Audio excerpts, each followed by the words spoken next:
Buenos días a todas, a todos. Un agradecimiento por la invitación a la Comisión de Derechos Humanos, al presidente de la comisión y a las personas de la Visitaduría de Igualdad de Género que nos hicieron llegar esta convocatoria para estar aquí y compartirles la experiencia desde las organizaciones de la sociedad civil en la lucha por la erradicación del feminicidio y la violencia contra las mujeres. La organización Justicia Pro Persona es una organización joven, ¿no? Tiene pocos años de constituida, pero las personas que conformamos y somos parte de esta organización tenemos ya una trayectoria en la defensa de los derechos humanos y también como organización formamos parte del Observatorio Ciudadano Nacional del Feminicidio, así es que muchas de nuestras acciones y estrategias van muy acorde a la Estrategia Nacional de la Defensa de los Derechos Humanos de las Mujeres en el tema de violencia feminicida. Yo les quiero compartir unos fragmentos y posteriormente vamos a hablar, quiero compartir el trabajo que hacemos desde la organización y desde el observatorio, también está relacionado con el tema, con el litigio estratégico, de casos y litigio estratégico también para la incidencia en los mecanismos de protección, en este caso la propia alerta de violencia de género, que fue la primera en el Estado de México, la primera que se declara en 2015 y que fue producto de un litigio estratégico que va más allá del tema jurisdiccional, sino que comprende otras acciones también de carácter político, de comunicación, de carácter comunitario también, y que eso favorece para que los mecanismos o los derechos puedan accionarse, ¿no? Les quiero compartir estos fragmentos para que escuchemos y después y partamos de esta reflexión. Nadia era una mujer líder, querida por sus maestras y maestros, la apreciaban mucho. Nadia fue muy expresiva, era muy amorosa, abrazaba y besaba mucho. Marianita era muy alegre, le gustaba bailar, desde niña se distinguió por su sonrisa, solo se ponía seria para las fotos de la escuela. Rosita era toda responsabilidad, alegría, compromiso y empatía, se preocupaba por las personas, principalmente por sus amigas y amigos, hacía todo lo que estaba en sus manos para apoyarles cuando lo necesitaban. Era la hija más amorosa, la niña de nuestros ojos. Desde chiquita, Karen tomó clases de ballet y jazz. Uno de sus sueños era montar una academia de baile para disfrutar esa que era una de sus pasiones. Algunos de los pasatiempos favoritos de Sandra eran leer, investigar artículos científicos, decorar sus libretas, ordenar sus cosas, ver series japonesas, bailar, dibujar, jugar con sus familiares, en ocasiones cuidar a los primos pequeños, escuchar música, hacer ejercicio. María Fernanda era independiente económicamente, alegre y arrojada, muy ocurrente. Tomaba cursos de maquillaje porque su sueño era tener su propio negocio.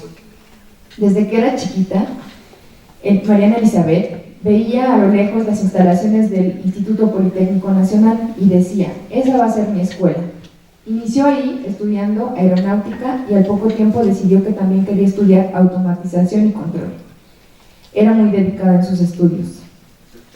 El plan de Jan era terminar su carrera y viajar. Disfrutaba hacer deporte, ir al gimnasio, era muy expresiva. Se independizó desde los 19 años.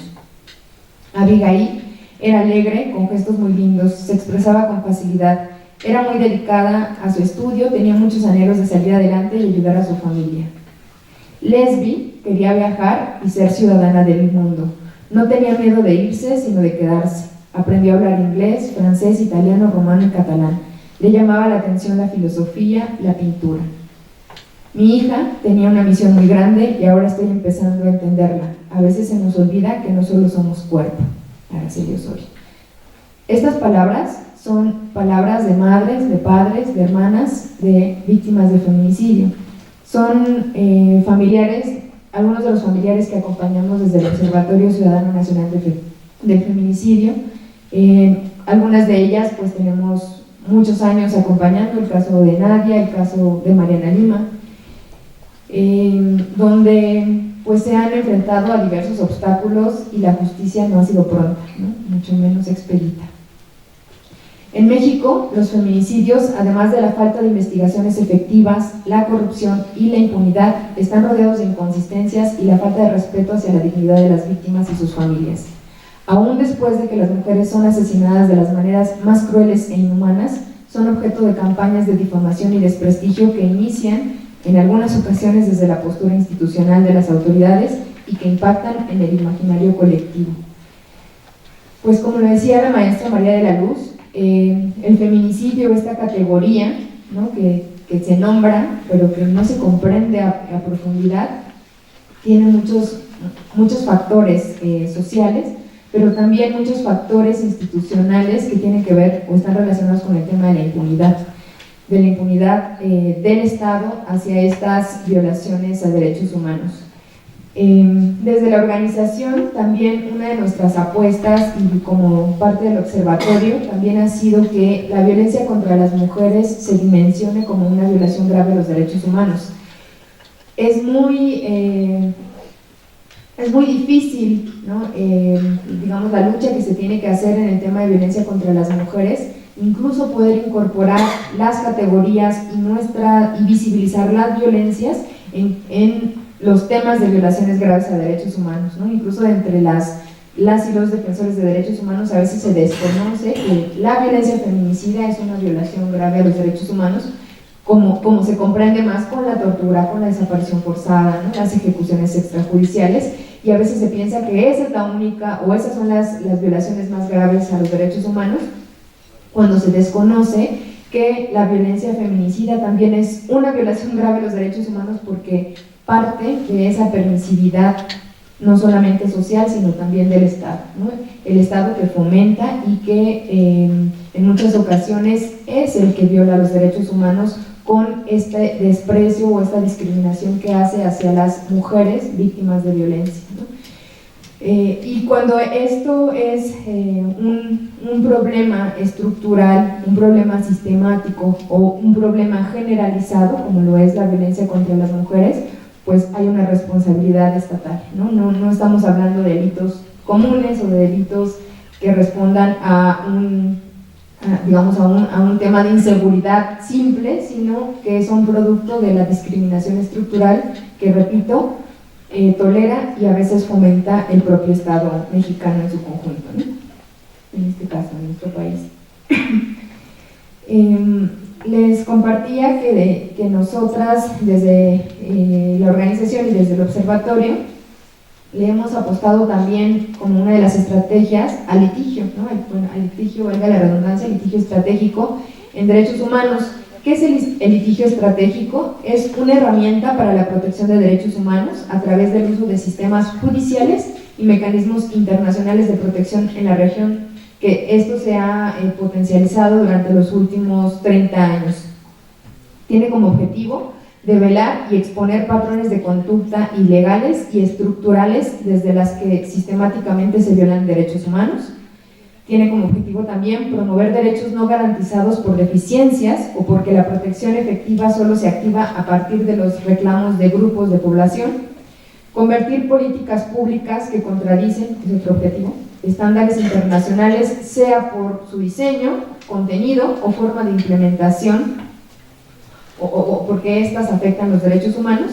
Y también tiene como objetivo el litigio estratégico incluir en la agenda del Poder Judicial temas ausentes y exigirle a este que abra arenas de discusión para los nuevos temas relacionados con los derechos humanos.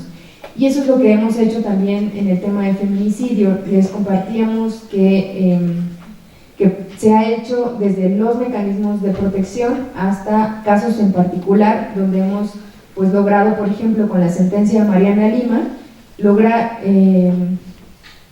impactar con esta sentencia de la Suprema Corte de Justicia de la Nación en otros casos, que por primera vez la Corte se pronunciara sobre un caso de feminicidio, aunque jurídicamente no fuera el tipo penal que se conoce, pero lo reconoce como categoría y obliga a las autoridades, no solamente del Estado de México, a la Procuraduría del Estado de México en ese entonces, sino a las fiscalías o procuradurías del país, a investigar toda muerte violenta de mujer como un posible feminicidio. Y hablar de muertes violentas incluye los supuestos suicidios, ¿no? Nosotras cada vez más estamos documentando esta forma de los agresores de querer encubrir el hecho, donde simulan suicidios. Pues está no solamente el caso de Mariana Lima, tenemos muchos otros que también, algunos más conocidos que otros, pero está el caso del mal llamado Matanovias, donde también tiene este patrón, digamos, de simular o querer simular los suicidios para caer en la impunidad, o el caso de Lesbi Berlín Rivera Osorio, el caso de la joven asesinada en Ciudad Universitaria, donde también pues parte de esta construcción de verdad, porque no se podemos llamar de otra forma, pues también hubo intervención de las autoridades, ¿no? Y es ahí donde está la impunidad y la violación directa por parte del Estado. Nosotras, con el acompañamiento a las víctimas,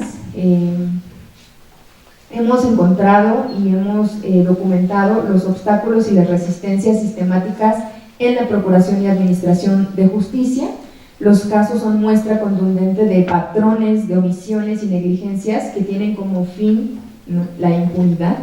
Y también buscamos en el acompañamiento a las familias de las víctimas la dignificación de la memoria de todas esas jóvenes que fueron asesinadas, cuyas vidas fueron arrebatadas. Ellas tenían gustos, sueños, ¿no? Tenían un proyecto de vida, sus familias también los tenían con ellas, y eso queda muchas veces invisibilizado. Por eso les leía en esta primera parte pues lo que sus familias piensan de ellas, ¿no? Y que son personas y que son como nosotras, como nuestras familias, pero que muchas veces cuando vemos o escuchamos el tema nos parece lejano, ¿no? Nos parece que es un problema que está allá y no nos pasa por el cuerpo, ¿no? Y me parece que ese es el primer paso para poder hacer conciencia de que este problema nos puede ocurrir o está presente, y no importa si nos ocurre de manera cercana o no, sino que tenemos una responsabilidad institucional, tal vez en este caso quienes son funcionarias y funcionarios, pero también tenemos una responsabilidad social, donde nuestras prácticas y la tolerancia a esas prácticas discriminatorias también son parte de esa permisividad social, ¿no? Nosotras, con nuestro último informe, en el informe generalmente nosotras periódicamente concentramos todas las solicitudes de información que se hace desde el área de investigación del observatorio, y analizamos esas cifras, ¿no? que no, digamos que se conjuntan, pero que son cada una de ellas historias de vida. Pero esas cifras también analizadas en contexto pues nos dicen también cómo es la dinámica del feminicidio, cómo se está comportando el feminicidio en el país, y cómo pues en estados donde a lo mejor el feminicidio se traducía en la violencia doméstica, ahora hay otros contextos donde también está relacionado en los contextos criminales, ¿no? Un ejemplo, Colima, donde pues hace algunos años pues la mayoría de los feminicidios se podían, digamos, concluir estadísticamente que estaban inmersos en el ámbito privado, ¿no? Es decir, las parejas o los familiares eran quienes asesinaban a las víctimas, y de unos años para acá pues tiene un comportamiento distinto, donde por las formas en que son asesinadas, los lugares en los que son encontradas las mujeres, las posiciones, la causa de muerte, podemos también analizar que hay un comportamiento de criminal, ¿no? Y de violencia comunitaria que también está impactando en la vida de las mujeres. Si nosotras no documentamos esto como instituciones, como organizaciones, pues no podríamos nombrarlo lo que es, ¿no? y tomar acciones para erradicar este problema. Con el acompañamiento a casos también nosotras en este informe documentamos 14, la mayoría o muchos de ellos son casos del Estado de México, donde estos casos y las carpetas de investigación nos develan una falta de debida diligencia y perspectiva de género por parte de las autoridades. Hay una falta de aplicación en los protocolos o de los protocolos de feminicidio. ¿Y qué implica esta falta de debida diligencia? Pues se traduce en la pérdida de evidencias, en la filtración de información, en la estigmatización de las víctimas, en la fabricación de hipótesis basadas en el dicho de los agresores, en especulaciones, en ausencia de capacidades técnicas en los peritajes, en dictámenes deficientes, en conclusiones infundadas por parte de peritos, en resistencias para identificar las razones de género presentes en los casos y en general en un desconocimiento total del contexto de la violencia feminicida en México. Nosotras, en este último informe, además de analizar las cifras del feminicidio en el país, también hicimos un esfuerzo por transmitir estos patrones que identificábamos con los casos, con el acompañamiento de los casos, y encontramos al menos 8 puntos a lo que le denominamos ruta de impunidad. Y nosotras en un primer momento documentamos que en el acceso a la justicia las víctimas se tienen que enfrentar, por ejemplo, a las resistencias para reconocer y por lo tanto para investigar y sancionar los asesinatos de mujeres por razones de género como feminicidios. Aquí las resistencias van en dos vías. Hay algunos estados que no tienen bien tipificado el feminicidio y pues eso ya es un obstáculo en sí mismo, pero hay otros donde, a pesar de que esté bien tipificado, encontramos que, por ejemplo, en los feminicidios íntimos, donde las parejas son responsables, son considerados las primeras víctimas. Son a quienes se les da la información, son a quienes la autoridad mantiene totalmente informado y actualizado de cómo va el avance de las investigaciones, cuando más adelante pues descubrimos, además por protocolo tendría que ser una de las líneas de investigación inicial, pero descubrimos o confirmamos que está relacionado o que fue el asesino de la mujer, de la joven, ¿no? También encontramos estas resistencias con la iniciación de carpetas como homicidios culposos, ¿no? Estos supuestos suicidios, o incluso donde haya un asesinato con extrema hazaña y que inicia la carpeta como un homicidio culposo. ¿Y qué hace esto? Pues bajar la incidencia en el tema de feminicidio. Como un segundo elemento de la ruta de impunidad, encontramos la revictimización a partir de la difusión de imágenes e información sensible sobre las víctimas en medios de comunicación, o el exponer esta información sobre investigaciones y dar aviso a los agresores, entre otras cosas, ¿no? El caso más emblemático en este sentido pues fue el caso de Lesbi, donde la propia institución sacó información del agresor, ¿no? Que le aportó el agresor, tratando de estigmatizar a la víctima, ¿no? Que si estaba drogada, que si estaba alcoholizada, que si era o no universitaria. Entonces todo esto también genera una doble victimización, a lo que llamamos revictimización y violencia institucional. El tercer elemento es el mal manejo del lugar del hallazgo y la pérdida de evidencia. Hay una falta de resguardo debido, que generalmente no se recaban de manera exhaustiva, ni embala ni garantiza la cadena de custodia de datos de prueba fundamentales en las investigaciones, e incluso llega a haber casos donde se pierde la evidencia. Esto es muy común en los supuestos suicidios, donde tenemos documentado que perdieron el cordón, el lazo, el cinturón con el que supuestamente las víctimas se ahorcaron, ¿no? También es grave, dentro de esta documentación con el acompañamiento, que hay inconsistencias en dictámenes periciales. No solamente hay irregularidades, más bien contradicciones entre peritos, es decir, que el médico diga una cosa y que el criminalista diga otra, o que un médico y otro, porque eso pasa por ejemplo en la Ciudad de México, donde intervienen en un primer momento peritos de la Procuraduría y después del CEMEFO, que pertenecen al tribunal, y hay contradicciones entre ellos. Lo más grave es que en el mismo peritaje existen hallazgos que no correspondan con las conclusiones, ¿no?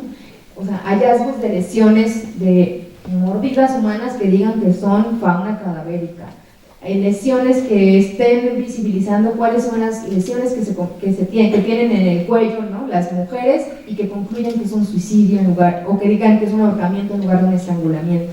Entonces, entre estas, pues, digamos, es parte de esa ruta de impunidad.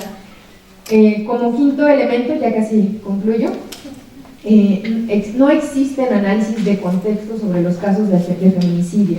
El contexto es otra categoría que implica un estándar de investigación, y el contexto justamente ha sido retomado por la Corte Interamericana de Derechos Humanos en casos de violaciones graves.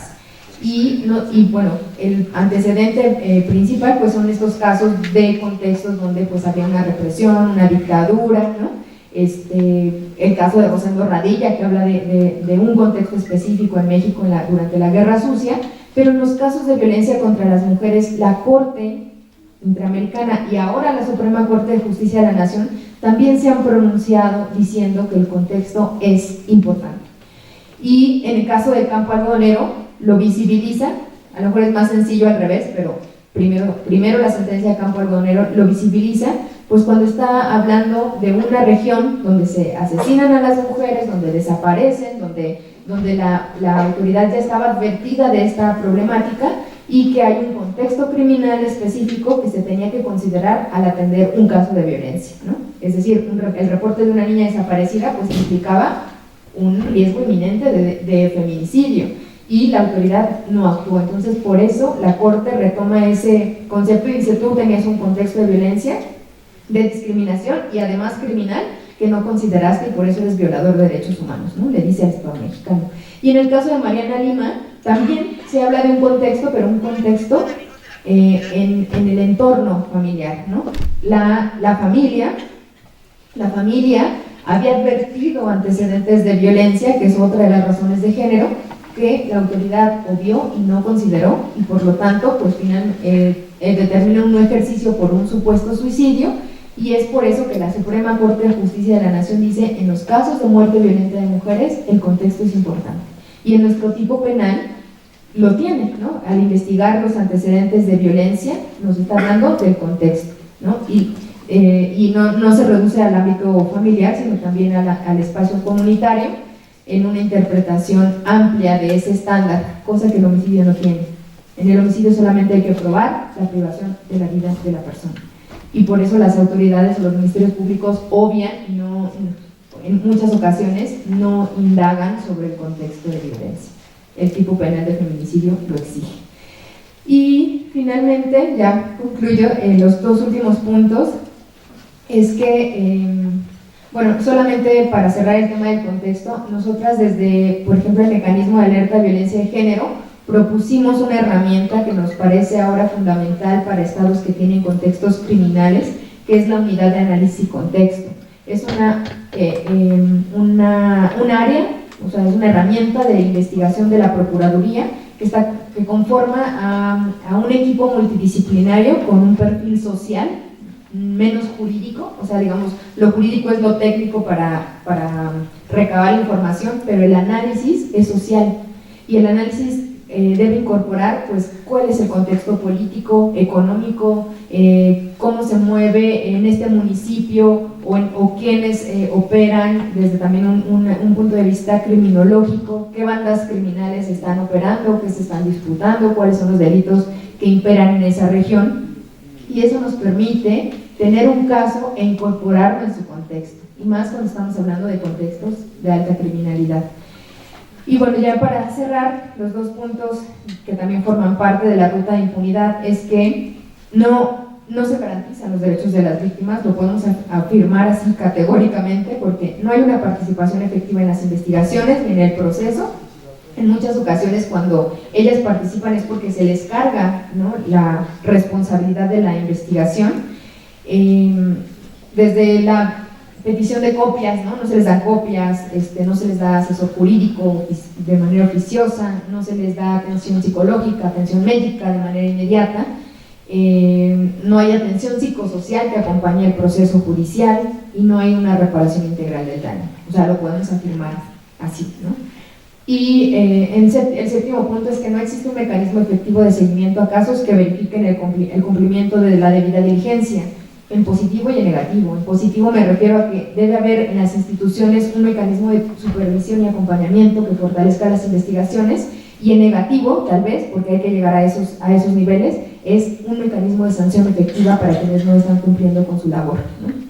En general, el último punto que trastoca todos los elementos es esa falta de perspectiva de género en las investigaciones y en las decisiones judiciales también por parte de las y los jueces, que justifican la violencia, que sacan esto que traen en la mente, ¿no? Esta discriminación que tienen intrínseca porque lo han aprendido, y lo plasman en sus sentencias, en sus decisiones y en su actuar, ¿no? Entonces, bueno, este trabajo desde la sociedad civil no solamente es, digamos, ahorita lo recuperamos, pero esto es trabajo de muchos años y de muchos esfuerzos y de muchas lágrimas también, literalmente, porque acompañar a las víctimas no es una tarea sencilla, ¿no? Es acompañar el dolor, ¿no? Y el dolor se transmite. Entonces, pues sí queremos aportarles o compartirles que es una labor muy digna. Nosotras estamos muy orgullosas de lo que hacemos en cuanto al trabajo y lo que dejamos de hacer ahí en esa labor, pero estamos pues muy tristes, ¿no? Muy frustradas también en ver que las cosas no se modifican, que la sociedad cada vez está peor, ¿no? La sociedad mexicana, y que esta problemática pues ya no solamente está en Juárez, ¿no? Como hace años se veía, sino que es una realidad en todo el país y que tenemos una gran tarea, todas y todos. Muchas gracias. Comisión de Derechos Humanos del Estado de México. CODEM contigo.